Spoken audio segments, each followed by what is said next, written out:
Hi, I'm Ellie Villandre. My goal in the next 60 minutes is to teach you some of the most impactful strategies you can employ to improve your negotiated outcomes, experiences, and to cultivate better relationships with counterparties. Your goal in a negotiation should be to maximize the value you can derive out of a given situation and to make a good impression on your counterparty. I found that the same main principles apply whether I'm negotiating in the context of settling a dispute or negotiating a business agreement. There are 2 points I want you to take away from this presentation. That is that there are 2 major ingredients in a successful negotiation. There's the economic or financial component, and there's the relationship component. As far as the economic or financial component goes, the way to persuade your counterparty to accept your proposal is by convincing them that it's in their best interest to do so.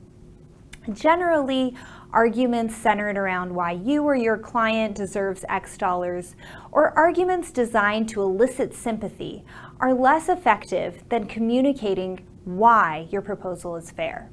As a practicing lawyer, when I defended insurance companies, I saw time and time again how emotion was really separated from the insurer's analysis of how much they would pay to settle a claim, and was only a factor to the extent it would sway a jury to award more damages.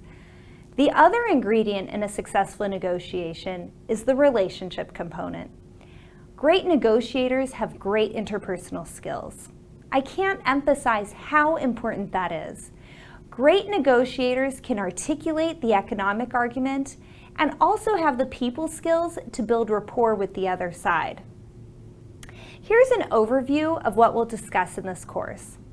We'll start with general negotiation strategies that will be useful to you no matter what context you're negotiating in. We'll move on to specific strategies you can use to tackle more challenging negotiations. And finally, I'll give you some practical advice about memorializing the agreement you negotiate. Let's start with general strategies. I invite you to think of the opposing party not as an opponent, but rather an interested party. And think of the negotiation not as a competition where interests are assumed to be diametrically opposed, but rather as a problem-solving process. An opportunity to use critical thinking, cooperation, and creativity to find synergies and create value. The most important thing you can do to be successful in a negotiation happens long before the negotiation begins. It goes without saying that the better prepared you are, the better outcome you're going to get. Being prepared will give you credibility, confidence, and the ability to think creatively as the negotiation proceeds. The better prepared you are, the better you can improvise during your negotiations. Being prepared means, like in the game of chess, being able to think several moves ahead and anticipating a variety of your counterparty's possible moves. Recently, a friend of mine had been working hard at a company for a couple years without getting a raise and felt that she was being underpaid. So she decided to try to negotiate a higher salary at her company. She told me she was going to ask for a substantial raise the following week.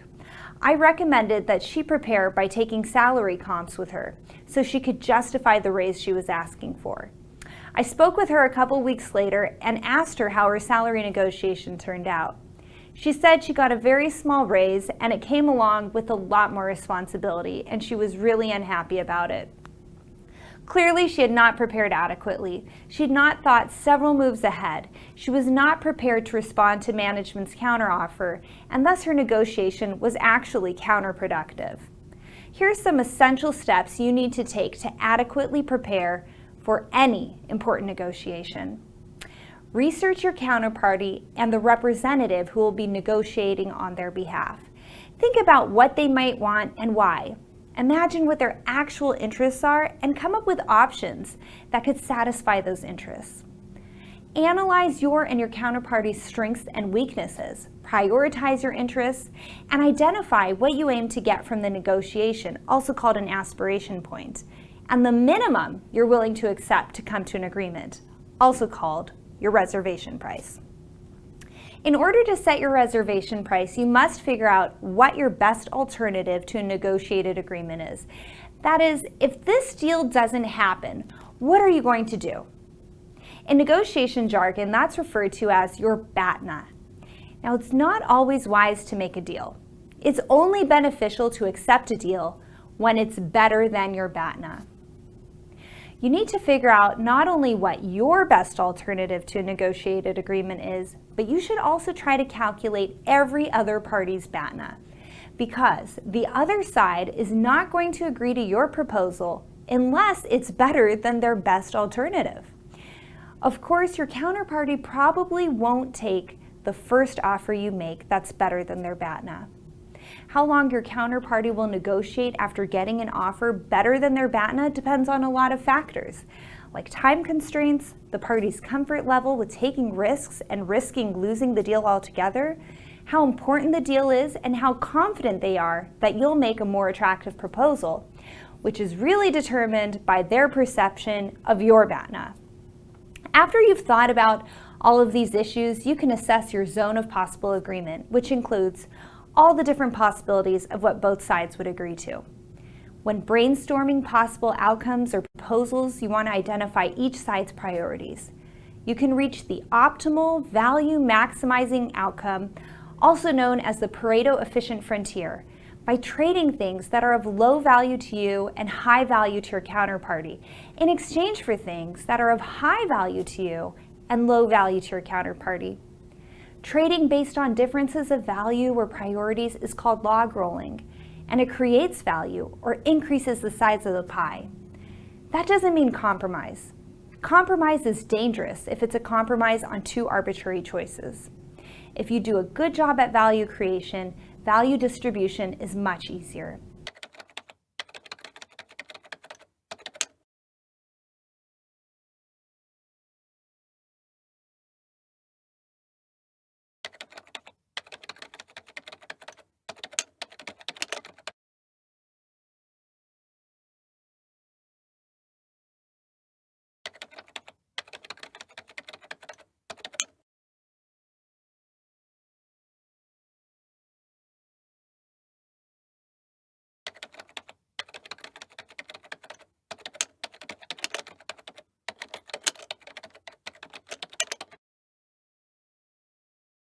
Imagine what your counterparty's hardest questions to you might be. Then prepare your response. In general, going with your gut creates more problems than careful thinking. For high-stakes negotiations, you may wish to engage in a mock negotiation with a peer or colleague. I strongly encourage you to use the negotiation preparation tool I've made available to prepare before your negotiations.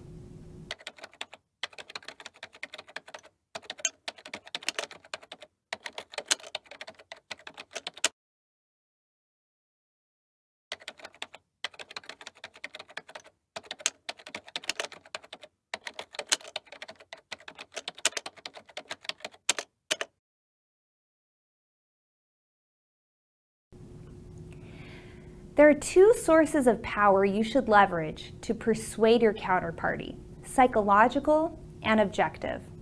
You must spend time preparing your mental state for confidence and calmness before your negotiation. A lot of people tend to get nervous and stressed before they negotiate.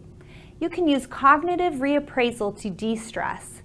Cognitive reappraisal is an emotion regulation strategy that involves changing the trajectory of an emotional response by reinterpreting the meaning of the emotional stimulus. So if you get nervous before your upcoming negotiation, don't tell yourself to calm down. Instead, tell yourself the negotiation will be exciting instead of stressful. There's a very popular TED Talk worth watching by Amy Cuddy, who's a social scientist and MBA professor at Harvard. She conducted experiments and found that what you do with your body before a negotiation can make you feel more powerful. In her presentation, she tells us that powerful people are more optimistic. For example, they feel they'll win even at games of chance. Powerful and effective leaders have high testosterone and low cortisol.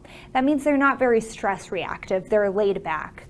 Professor Cuddy's findings were a result of her experiment, which went like this.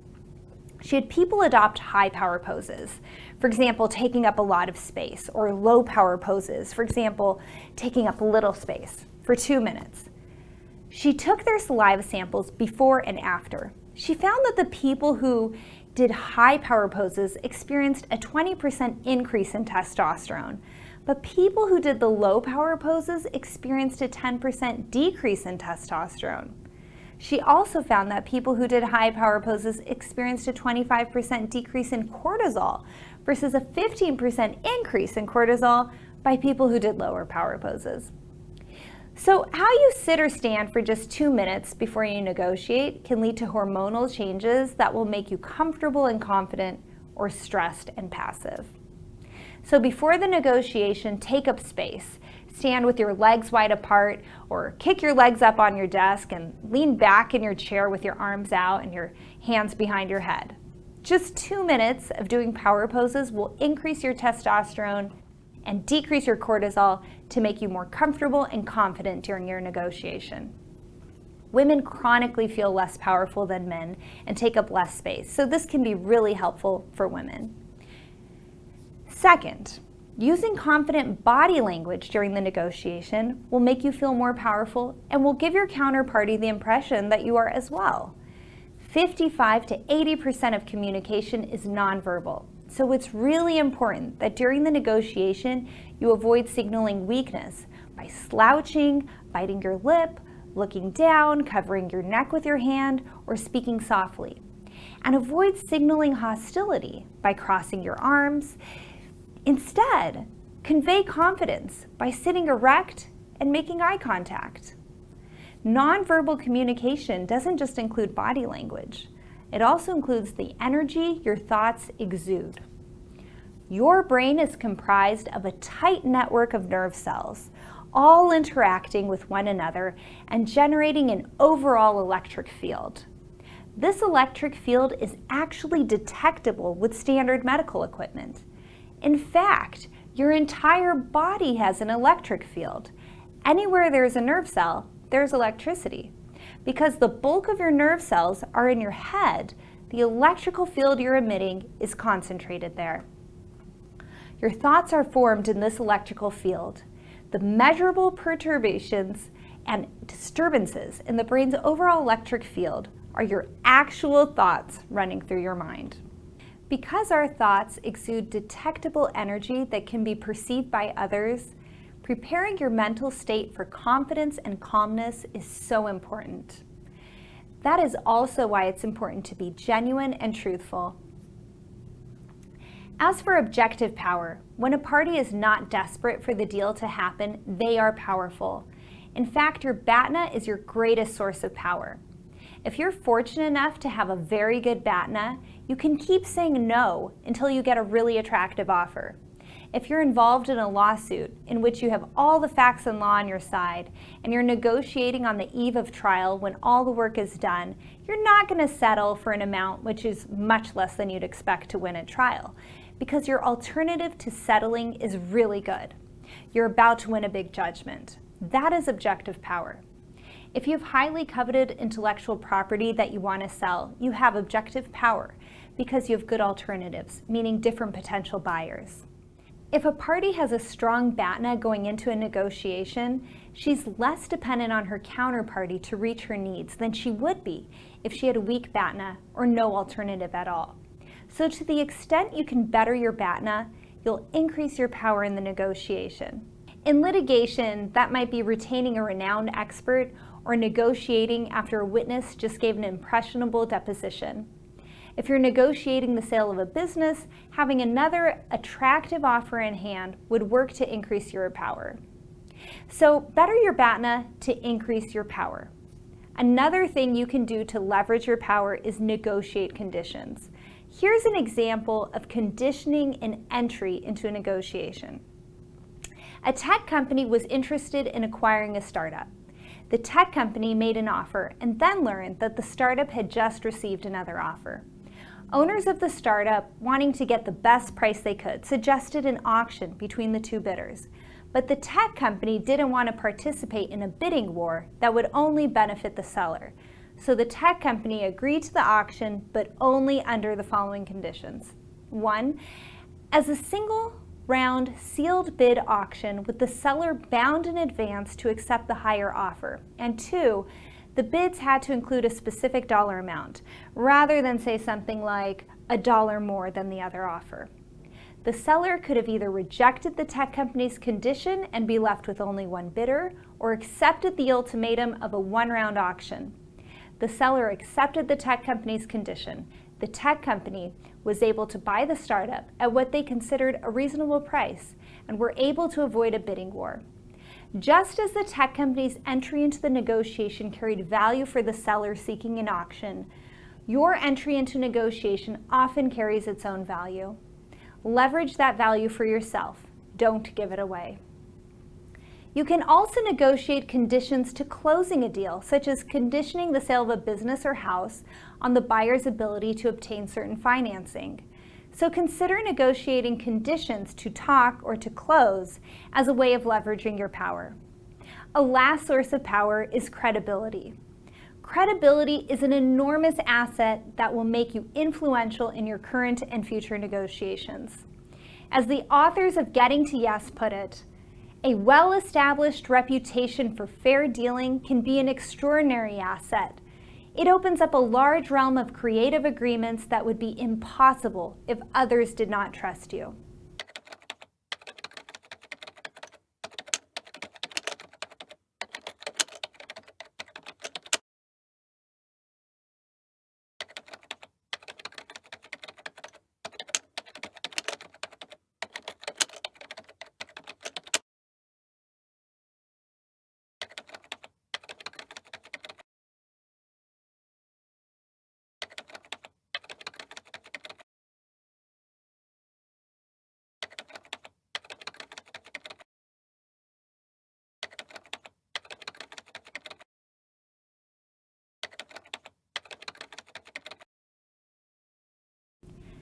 You have several options of what medium to use when negotiating.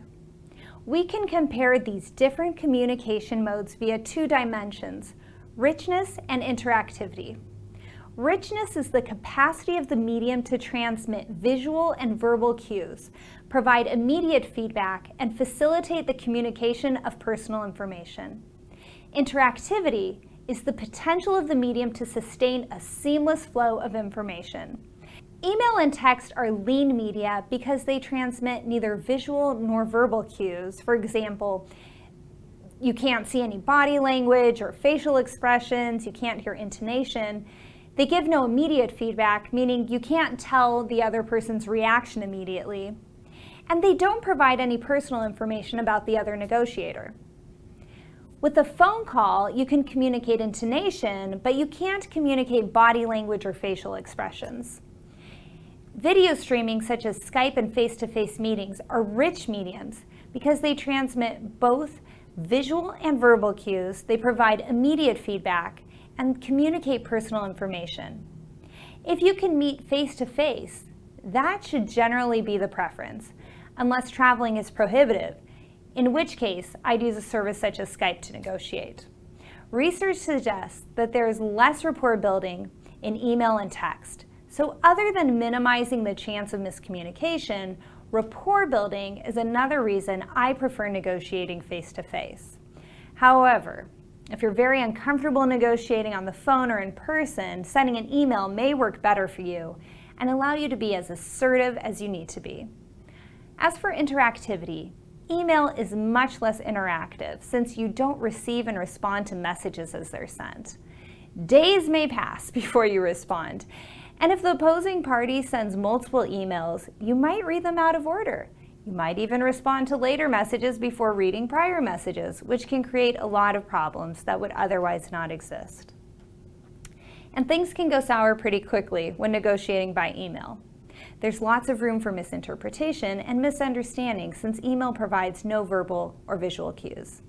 My biggest issue with email is that people feel emboldened to act a lot more aggressively in email than they would face-to-face, which can lead to increased contentiousness, decreased trust, decreased cooperation, and decreased information sharing. But email does have its place. Email allows for reflection and carefully crafted responses, and it maintains an ongoing record of a given conversation. If you're angry, you can take time to cool down before composing a message. If you're tired, you can do it later. But email is not ideal for serious negotiations because it's not a dialogue. It's a serial monologue.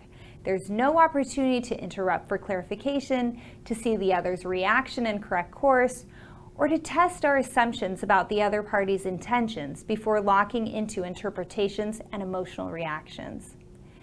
Every method of communication has benefits and drawbacks. You need to learn to use each appropriately and be deliberate about choosing which to use.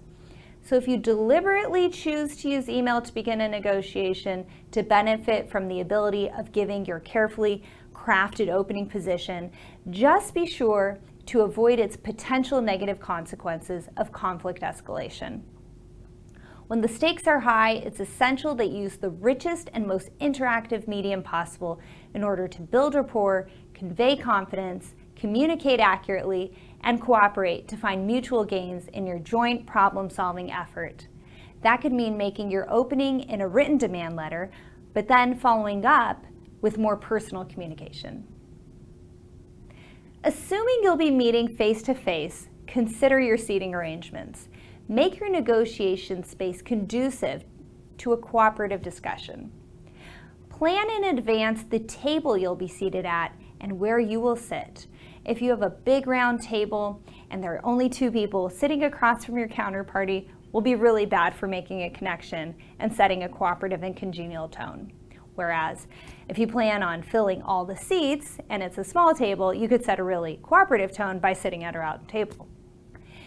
If you have a rectangular table and are only expecting 1 other person, sit at a right angle to your counterparty to foster cooperation. Sitting at opposite ends increases competitiveness and is not as conducive to creating agreement. So it's not my preference. Make sure your seat is comfortable and don't sit facing the sun. Check how high the seats are adjusted. Don't have your counterparty sitting a lot higher than you. Finally, plan to have the negotiation take place in a neutral zone. If it's in their office with only 1 choice of seat, with them behind the desk and your back to the door, ask if you can go to a conference room. If you can have the negotiation at your office, psychologically, you'll have the home court advantage.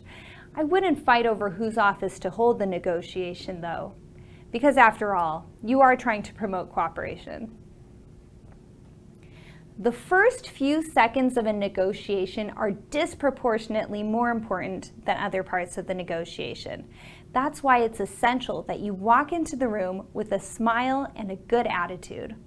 Spend time pleasantly talking informally. Be friendly. We trust people who are like us and to whom we feel connected. Your counterparty is more likely to give you what you want if they like you and trust you. Before you talk business, point to commonalities you found while researching your counterparty. Express genuine curiosity in them personally and see if any other commonalities emerge. Mimicking body language, speaking, or writing styles can aid in building rapport as it subliminally conveys camaraderie and commonality. Highly empathetic people do this naturally, but be careful not to mimic negative body language or tone, since that can destroy rapport. On the topic of rapport and technology, there are 3 studies I want to bring to your attention. The first suggested that emoticons used well in online negotiations can enable you to gain more value from negotiations. So if it's appropriate, consider using emoticons in your email negotiations. The second study concluded that a negotiator who uses a laptop in a face-to-face negotiation is less likely to create rapport and identify value creation than someone who takes notes by hand. The third study found people who multitasked during a negotiation were viewed as less trustworthy than those that did not. So put your phones away.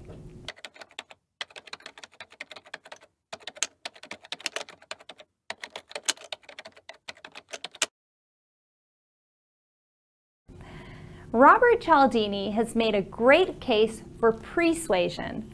Persuasion is the practice of getting people sympathetic to your message before they hear it. It is subliminally preparing the other person's mind for the message. Studies have proven that what you say immediately before you deliver your message leverages your success tremendously. In a PBS NewsHour interview, Cialdini told the story of a man who got 3 jobs using this strategy. Before every interview, he asked the interviewers, "Why did you bring me in today? What was it about my qualifications that made you attracted to my candidacy?" It caused people to start focusing on the positive aspects of his case before they even started discussing it. Cialdini talked about a pricey consultant who never got pushback on his fees.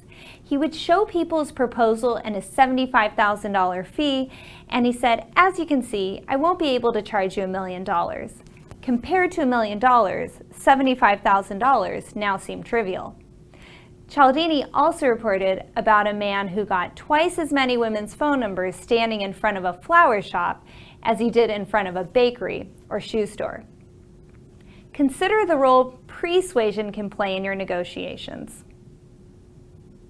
Make your opening position strong but reasonable. There are different opinions about whether or not you should make the first move. What I've heard that makes sense is that the first reasonable offer or demand sets the bargaining range for the entire negotiation. And of course, you need to start strong so you have room to move. But the best rule is this: make the first offer if you have a lot of information about where the deal is likely to fall.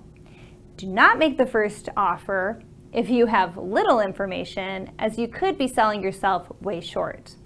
Along the same lines, be careful about anchoring a number early before your counterparty has had an opportunity to share important information with you.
Highlight the weaknesses of their case and the strengths of yours. When they bring up your weaknesses, acknowledge them, but follow up with your strongest points. And give concessions slowly, but appropriately. Even though you're firm with respect to where you stand and what you want, you should be cooperative. You want your counterparty to want to do business with you again. People would rather negotiate with you again if you can make the process enjoyable. The more people who want to do business with you, the better your BATNAs become. The subjective value you create, meaning how your counterparty feels about doing business with you again, is at least as important as objective value. High subjective value results in longer-term contracts, less breaches of contract, and better economic results in your future negotiations. In a study, subjective value was highly tied to satisfaction 1 year after, so your impression lasts. How do you make your counterparty feel good without giving up money?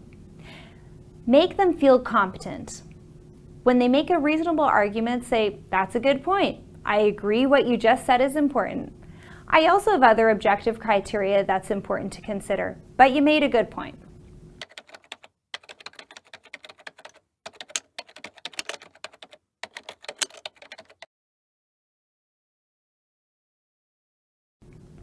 Maintain a friendly, collaborative tone.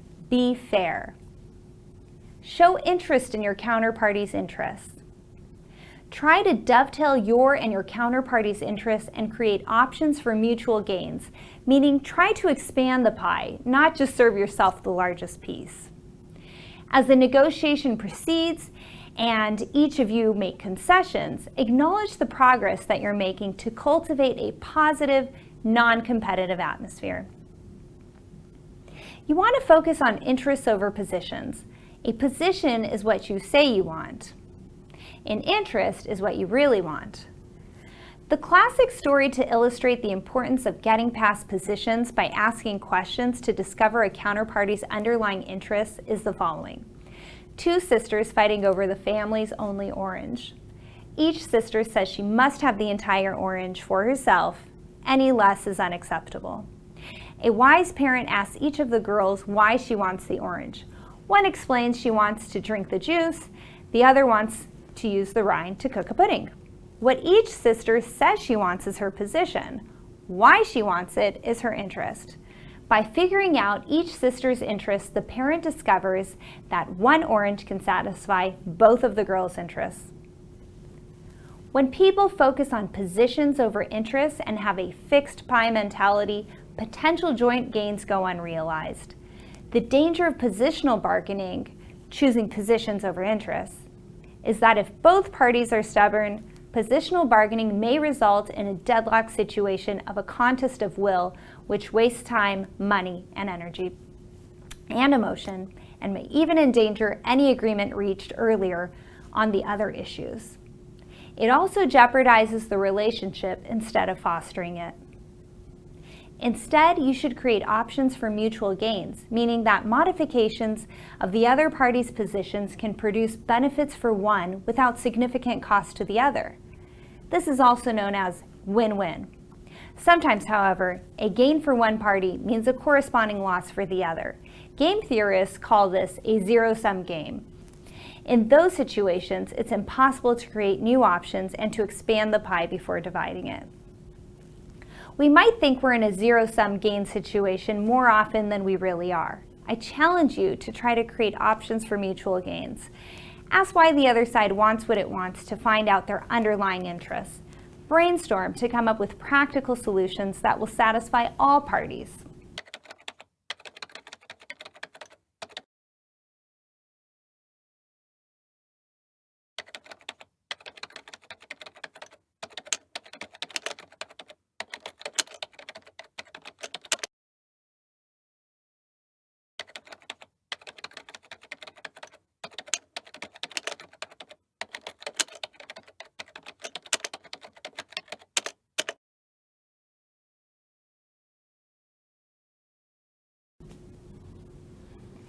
Engage in a learning conversation. Inquire into their view, looking for both the sense and nonsense.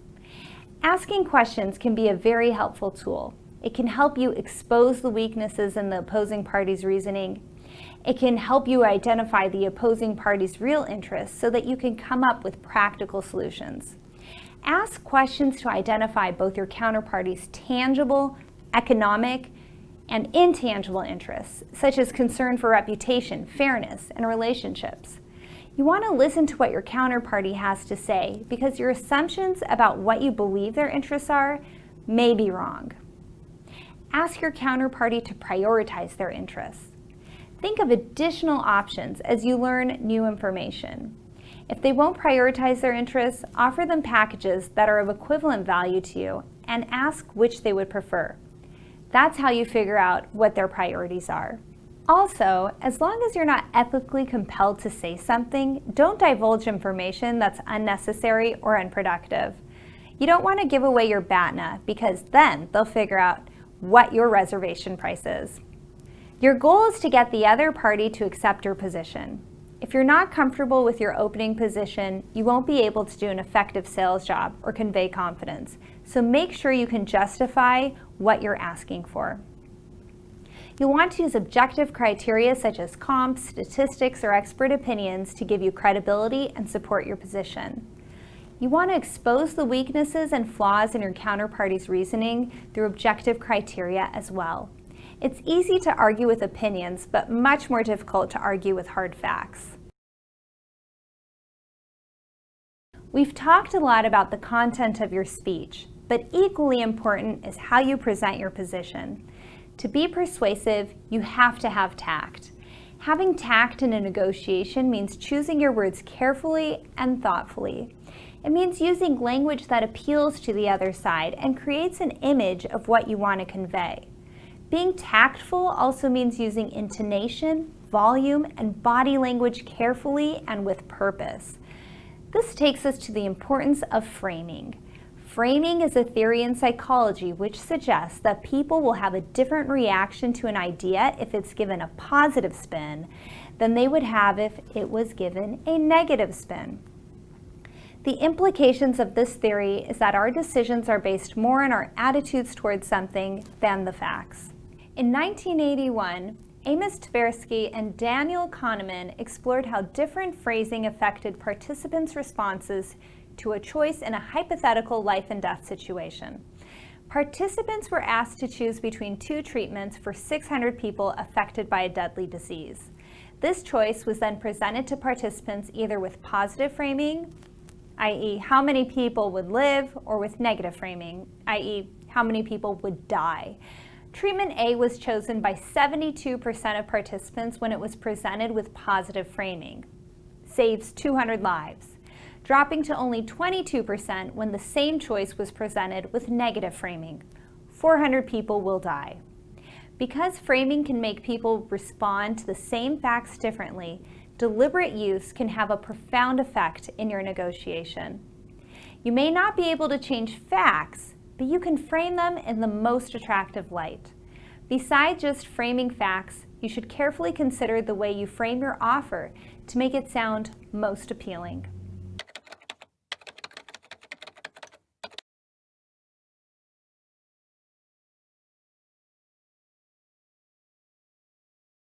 If you studied psychology, you may have learned about operant conditioning.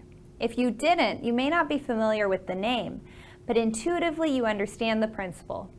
Operant conditioning utilizes reinforcement and punishment to create associations between behaviors and the consequences for those behaviors. Operant conditioning can be very useful in negotiations. We want to condition our counterparty to cooperate. In order to do that, we'll punish their aggressive behavior and reward their cooperative behavior. What I mean by punishing and rewarding behavior is that we'll reciprocate our counterparty's aggressive and cooperative behavior so that if our counterparty is acting cooperatively, we'll respond in kind, and they'll be rewarded with our cooperation. If our counterparty, however, is acting aggressively, we'll punish their aggressive behavior by acting aggressively in kind. Acting aggressively doesn't mean yelling or making a scene. It means making less progress. In your negotiation, after a strong opening position, you want to start off cooperative, but if your counterparty responds aggressively, you should as well. This means you're consistent in your response to the other party's conduct. Your counterparty will become conditioned to act cooperatively to elicit a favorable response from you. Also, you'll want to act consistently with your words to give you credibility. In the movie Memoirs of a Geisha, Chiyo the geisha is watching her first sumo match with a rich businessman. The businessman says to her, 3 things matter in life: sumo, business, and war. Understand one, you know them all. But why should a geisha care? You spend your time plucking strings and dancing. Chiyo the geisha says, I humbly beg to differ.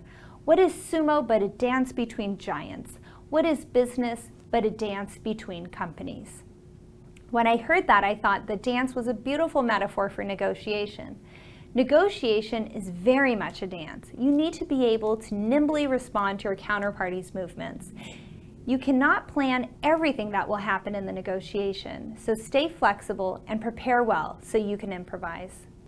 Next, take the time that's needed. Negotiations can take anywhere from just moments to years.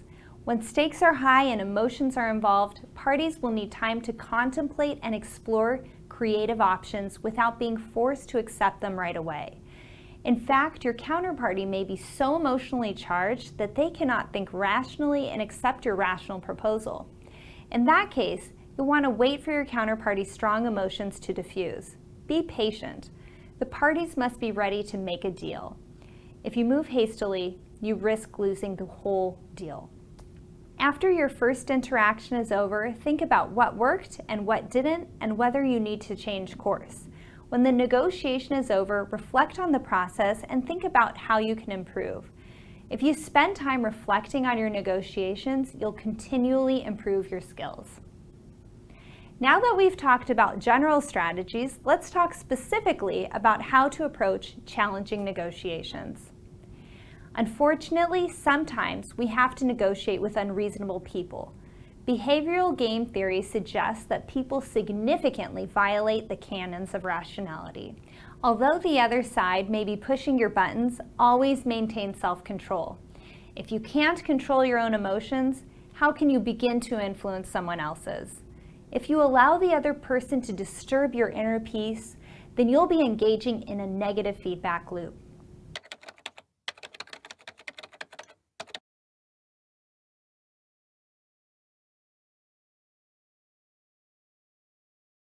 Your first task is to bring down the emotions. When emotions go up, rational thinking goes down. In neuroscience terms, we call this an amygdala hijack. The amygdala is a very tiny part of the brain. Amygdala hijack is a term coined by Daniel Goleman in his 1996 book, Emotional Intelligence: Why It Can Matter More Than IQ. Goleman uses the term to describe emotional responses from people which are immediate and overwhelming and out of measure with the actual stimulus because it has triggered a significant emotional threat. If the amygdala thinks it's in a fight or flight situation, then the amygdala triggers the HPA, the hypothalamic pituitary adrenal axis, and hijacks the rational brain. This emotional brain activity processes information milliseconds earlier than the rational brain. So in the case where the amygdala perceives a threat, the amygdala directs us to act instead of our rational mind. It takes time for a person to shift from an amygdala hijack to logical thinking and be able to trust the person who they perceived as a threat. So you need to deliberately try to earn trust. To be able to influence that person and earn their trust, listening is your most powerful tool. Listen by asking follow-up questions and open-ended questions, and paraphrasing what the person has just told you to demonstrate that you're understanding what they're saying. Don't reward bad behavior. There are times to give in when you're persuaded the other person is right, when the other person cares a lot about the outcome and you care little, and when any solution is better than no solution and you need an answer immediately. But giving in is not a good long-term strategy for dealing with difficult behavior because giving in rewards bad behavior, and what gets rewarded gets repeated. If someone is unwilling to examine their own contribution to a problem or take responsibility for the impacts of their actions, you can't force them to. When you're dealing with someone that's very unreasonable, the likelihood of having to walk dramatically increases. So the most important and powerful thing you can do is to optimize your BATNA. Developing your BATNA is a powerful tool because it'll increase your power in the negotiation, since you'll be less dependent on the outcome. What may be contributing to unreasonable behavior is, beyond differing perspective, a faulty memory. Some of the latest research has found that each time you recollect or retell a memory, you actually rewrite it as you put it back in storage. Even as little as 24 hours later, your recollection of what happened may be version 18, depending on how much you've been dwelling on it. So look for objective evidence to support claims rather than relying on memories. Resolve issues as a set, not one at a time. This is a good strategy regardless of who you're dealing with, and that it's helpful to claim value. It becomes especially important when you're dealing with someone who isn't reasonable or you find yourself in a stalemate. Help your counterparty save face by showing him how circumstances have changed since he adopted his position. Be gracious. Show empathy, but don't allow the other person to force their untrue facts on you. Focus on making the other side feel understood. This will help establish trust and encourage them to lower their defenses. Don't assume people have the same values as you.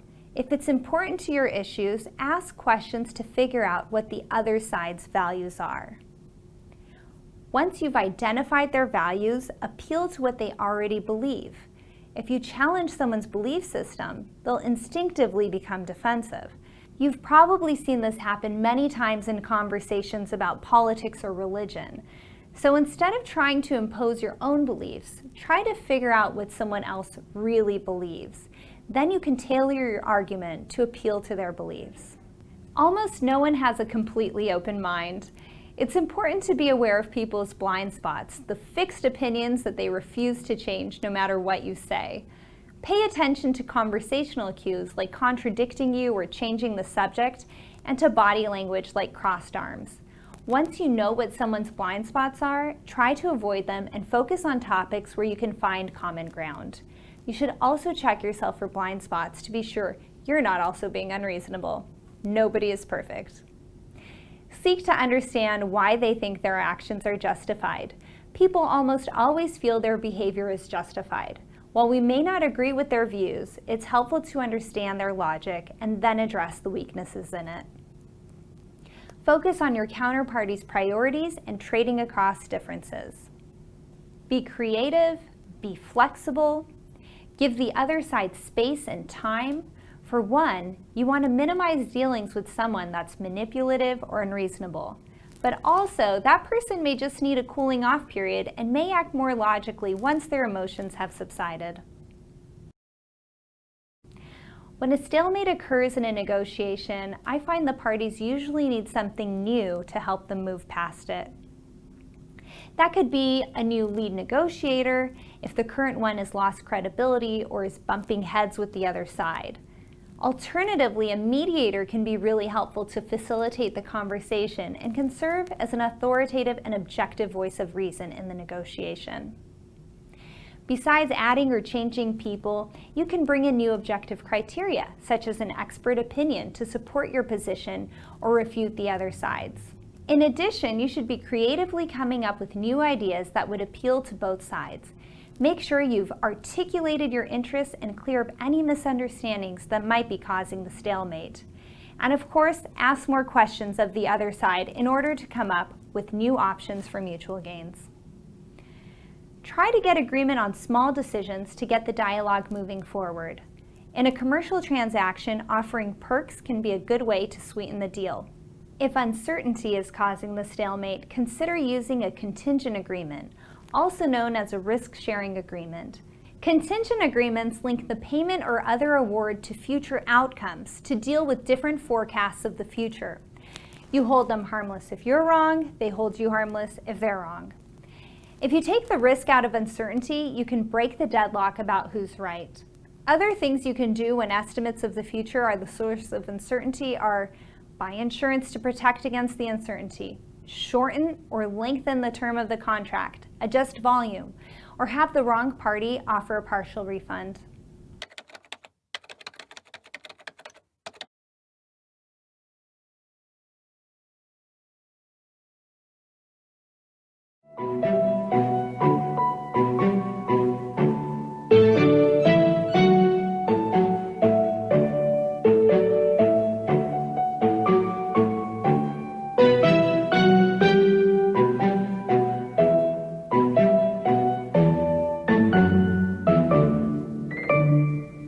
Once the negotiations have concluded, it's time to draft the agreement. There are several things to keep an eye out for at this point. If you're not an attorney, it would be wise to hire one to draft or review your agreement. First of all, write down the key terms while everyone is sitting together. With adrenaline running high and fatigue setting in, people can have bad short-term memories once they have left the table. Second, it's important to make sure the contract accurately reflects the verbal agreement that was negotiated. This may seem like an obvious point, but it's commonly missed. Make sure none of the terms are missing. Third, use clear language. Even contracts drafted by lawyers should be written so that non-lawyers can understand. You may want to put in examples to make understanding easier and clarify communication. Fourth, watch out for deal terms that contradict each other. If there's more than one document, make sure that all written agreements agree with each other. Fifth, review the exhibits carefully for accuracy.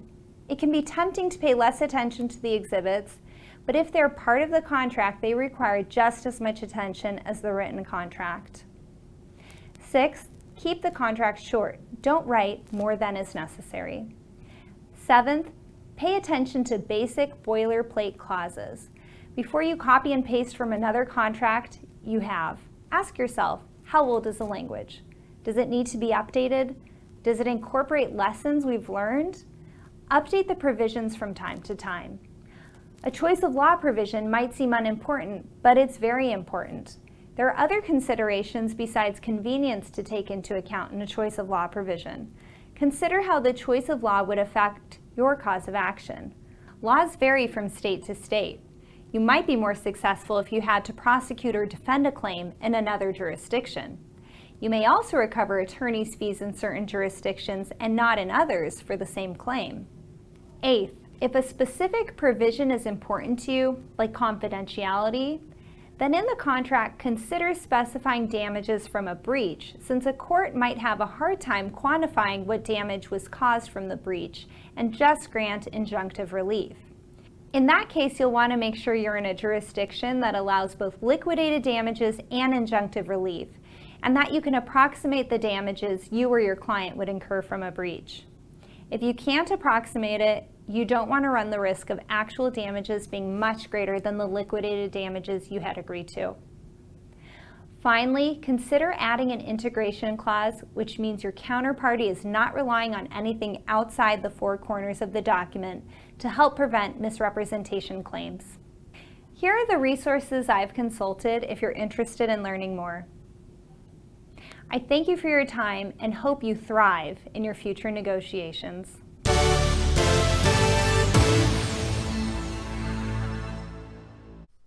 Now I'm going to talk about the negotiation preparation tool that I made available to you. On the top, there's a place to identify the deal you're working on.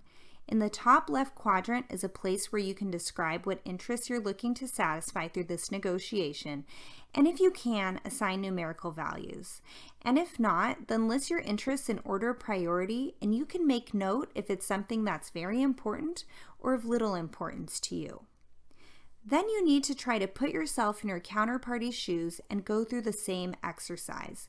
You'll list what you imagine their interests to be in priority and assign values to those if you can. You may have very good information on what that is, or you may not. The less information you have, the more speculative this becomes, and that simply highlights the need to ask more questions. One of the best questions you can ask is, what problem are you trying to solve? Often, you just can't come up with an acceptable offer until you know what that is.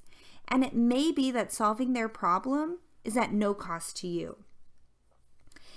In the next row, you'll want to list your BATNA and theirs.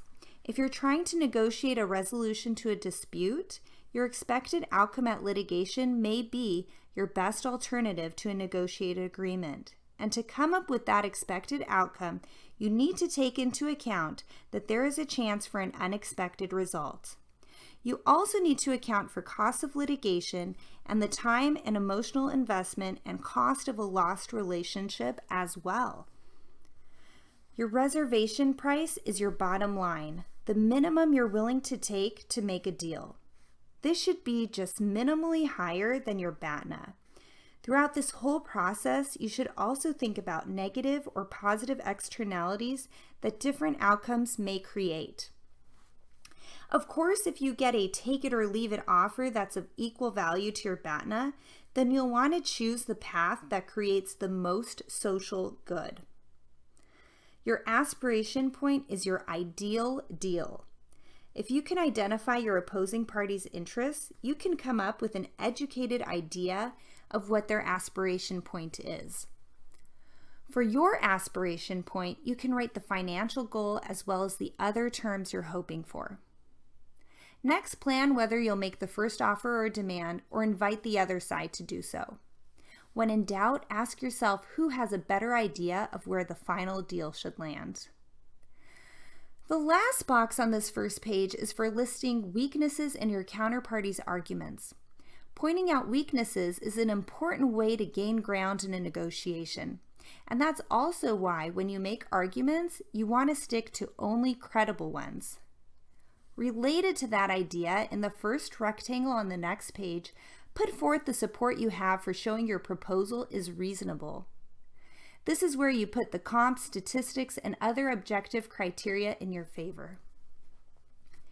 In the next box is your opportunity to create value, to increase the size of the pie. When you're in your negotiation, you can offer your counterparty options with equivalent value to you, and they'll choose what's most valuable to them. And since you created that additional value, you should claim it by having them give you something of equivalent value to what they received through your creative options. Finally, imagine what their hardest questions to you might be and prepare your responses to them. Preparation will only further your credibility, and that is truly a huge source of power in any negotiation. If your negotiation involves more than one interaction, come back to this tool and update accordingly. And after the negotiation has concluded, write down your results and how you can improve. Time spent on reflecting will help you in your future negotiations.